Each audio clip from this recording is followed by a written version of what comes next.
Parul university के placements का कोई रिप्लेसमेंट नहीं, इसलिए टॉप कंपनीज की फर्स्ट चॉइस आप तो समझ ही गए होंगे। Join Parul university, Vadodara, Gujarat. अफगानिस्तान यानी कि तालिबान और पाकिस्तान के बीच में दोस्ती करवाने की जो कवायद है अब वो चीन ने शुरू कर दी है। जी हाँ, कहीं ना कहीं भारत को काउंटर करने के लिए और भारत और तालिबान की बढ़ती हुई दोस्ती को देखकर पाकिस्तान तो परेशान था ही, चीन भी बेहद परेशान है। अब इसको काउंटर करने के लिए कहीं ना कहीं माना जा रहा है कि वो पाकिस्तान और तालिबान के बीच में दोस्ती करवाने के लिए लगा हुआ है। और अब इसमें से सवाल ये निकलता है कि जिस तरीके से तालिबान भारत के नजदीक आना चाहता है, और पिछले दिनों जब विदेश मंत्री डॉक्टर एस जयशंकर ने पहली बार विदेश मंत्री के स्तर पर कार्यकारी विदेश मंत्री तालिबान के मुत्ताकी से बात की, तो ये बहुत बड़ी खबर सामने आई, बेहद अहम ये बातचीत मानी गई और पाकिस्तान के लिए किसी सिरदर्द से कम नहीं थी। तो अब क्या माना जाए कि तालिबान और भारत के बीच में जो बढ़ती दोस्ती है वो चीन के लिए भी सिरदर्द है? इस पर ज्यादा जानकारी के लिए हमारे साथ निपुण जी जुड़ गए हैं, विदेश मामलों के जानकार हैं, शिक्षाविद हैं, लेखक हैं। बहुत बहुत स्वागत सर आपका।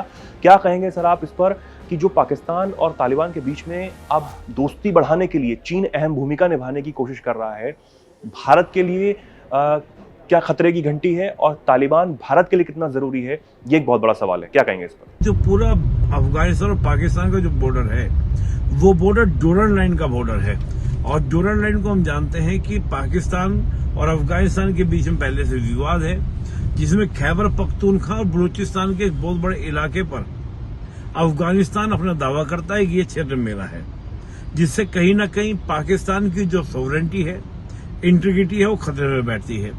जब वो खतरे में पड़ती है तो पाकिस्तान में जो चीन के हैवी इन्वेस्टमेंट हैं वो भी कहीं ना कहीं खतरे में बैठते हैं। और साथ में जब हम सीपैक की बात करते हैं तो सीपैक के ऊपर भी खतरा आपका उत्पन्न होता है। दूसरा, महान चाणक्य जो हमारे विचारक थे, चाणक्य में एक बात कहा करते थे कि दुश्मन का मित्र आपका, दुश्मन का पड़ोसी आपका मित्र होता है। तो हम जानते हैं कि पाकिस्तान हमारे साथ एक शत्रुता का व्यवहार करता है और अफगानिस्तान हमारा क्या है, एक अच्छा मित्र हमेशा रहा है, चाहे वहां कोई भी गवर्नमेंट रही हो। इवन प्रेजेंट में अगर हम तालिबान गवर्नमेंट की बात करें तो तालिबान गवर्नमेंट का कोई स्टेप ऐसा आपको देखने को नहीं मिलेगा कोई खास कि जो भारत के अगेंस्ट रहा हो। इवन 96 से लेकर 2001 तक की स्थिति में भी देखें, ठीक है, तब थोड़ा बहुत मुजाहिदीन थे जो सपोर्ट करते थे पाकिस्तान को। उसका रीजन क्या था? एक लंबे समय तक मुजाहिदीनों को समर्थन दिया गया था ISI और CIA अमेरिका की, जो आजकल पाकिस्तान रह सह के बोलता भी रहता है। और एक पॉइंट और भी यहाँ पर है, ईरान।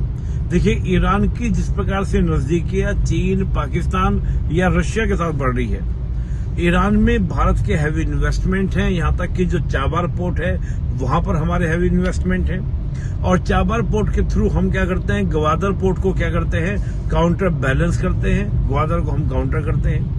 तो चीन ये भी देखता है कि अगर मेरे संबंध अफगानिस्तान से बेटर बनते हैं तो मैं ईरान के साथ बेटर संबंध बनाकर भारत को चाबार पोर्ट में पीछे हटा सकता हूं, जिससे मेरी सीपैक की क्या होगी, सिक्योरिटी सुनिश्चित हो जाएगी। जी बिल्कुल। अब इसमें एक और सवाल ये नजर आता है कि चीन जो है वो अब हाइड्रो पावर जो प्रोजेक्ट है और वाटर जो प्रोजेक्ट है, डैम यानी कि डैम जो बनाने की बात पाकिस्तान में कर रहा है, उसका काम अब तेज करने की बात कह दी गई है।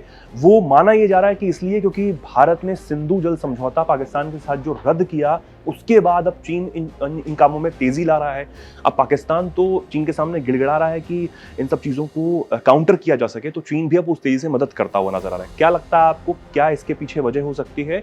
और भारत ने जो सिंधु जल समझौता रद्द किया है वो पाकिस्तान को कहीं ना कहीं सबक सिखाने के लिए अब चीन उसकी मदद कर रहा है, तो इसमें क्या कहेंगे आप? क्या लगता है आप? जब भारत और पाकिस्तान के बीच में इंडस वाटर को लेकर क्या है कॉन्फ्लिक्ट बढ़ा हुआ है, इंडस वाटर ट्रीटी को लेकर हमने जब सस्पेंड किया है, तो पाकिस्तान लगातार तनाव में है। ये जो डैम की बात आ रही है, डैम है कहाँ पर? ये डैम है आपका खैबर पख्तूनख्वा के जो मोहम्मदन जो जिले है उसके अंदर ये डैम है, स्वात नदी के ऊपर। और ये बहुत ही मल्टी डायमेंशन वर्क के लिए डैम बनाया गया है, जिसके अंदर हम बात कर सकते हैं कि बाढ़ को कंट्रोल करेगा, सिंचाई की बात करेगा, पीने के पानी की बात करेगा, साथ ही बिजली उत्पादन का काम करेगा। 700 फीट ऊंचा, दुनिया का 5वें नंबर का सबसे ऊंचा डैम बताया जा रहा है। 700 फीट ऊंचा होगा और साथ ही 800 मेगावाट बिजली का प्रोडक्शन करेगा। अब बात है कि इस डैम को बनाने से भारत और पाकिस्तान के बीच में उस कॉन्फ्लिक्ट से कैसे जोड़ने का प्रयास किया जा रहा है। एक्चुअली ये डैम है तो आपका खैबर पख्तूनख्वा में, लेकिन खैबर पख्तूनख्वा में डैम होने के बाद इसके पानी की सप्लाई एक तो बलूचिस्तान में हो जाएगी, बलूचिस्तान में इसके भेजी जा सकती है, यानी कि पानी जो उसके स्टोरेज की क्षमता है उसका प्रयोग बलूचिस्तान के लिए कर लिया जाएगा, ताकि क्या है कि जो इंडस वाटर को लेकर जो बात आ रही है तो वो पंजाब और सिंध तक सीमित रहे। दूसरा क्या है कि अगर भारत पानी रोकता है तो जो पाकिस्तान की बिजली उत्पादन की क्षमता, एग्रीकल्चर की क्षमता, तो उसके लिए भी क्या कनाल वगैरह बनाकर यूज कर लिया जाए, ताकि आपका पंजाब या सिंध के जो उसके प्रोविंस है वहां तक भी पानी भेजा सकता है इस डैम को यूज करके। जी बिल्कुल। तो अब जिस तरीके से तालिबान और पाकिस्तान के बीच में दोस्ती करवाने के लिए चीन अब सामने आया है, अब इससे ये नजर आता है कि भारत के खिलाफ एक जमीन और तैयार करने की कोशिश चीन कर रहा है और उसके इर्द गिर्द एक और घेरा बनाने की कोशिश की जा रही है, क्योंकि अब पहले अफगानिस्तान में अपनी पहुंच बढ़ाने की कोशिश चीन करता है, तालिबान तक अपने लोगों को घुलने मिलवाने की कोशिश करता है, और अब पाकिस्तान में जो भी प्रोजेक्ट्स उसके चल रहे हैं उसमें तेजी लाने की बात जो है वो चीन की तरफ से की जाती है। देखने वाली बात होगी कि भारत इसको कैसे काउंटर करता है और तालिबान के साथ हमारे रिश्ते जो हैं वो आने वाले दिनों में कैसे रहते हैं। फिलहाल के लिए निपुण जी आपका बहुत बहुत शुक्रिया, बहुत बहुत धन्यवाद। हमारे दर्शकों को बहुत बहुत धन्यवाद। क्या कहेंगे आप इस खबर पर, क्या कुछ सोचते हैं कमेंट सेक्शन में लिखें और ऐसे ही जुड़े रहें, देखते रहें दैनिक जागरण। नमस्कार।